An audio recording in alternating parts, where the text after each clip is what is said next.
Birbhum portal.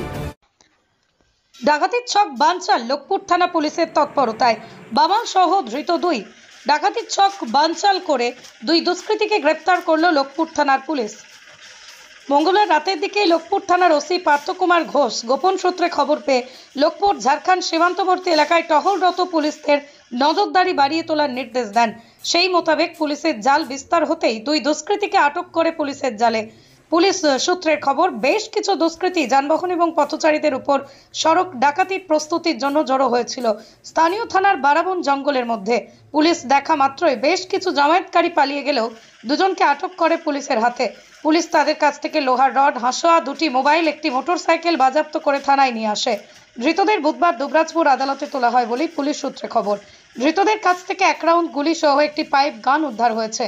Lokpur থানার police নিজেদের হেফাজতে নিয়ে ধৃতদের জিজ্ঞাসাবাদ চালাচ্ছে। এলাকায় অন্য কোনো ব্যক্তি জড়িয়ে আছে কিনা এর সঙ্গে, দুষ্কর্ম আরো কোথাও হচ্ছে কিনা সেই ইতিহাস বৃত্তান্ত জানার চেষ্টা চালাচ্ছে বলেই জানা গেছে।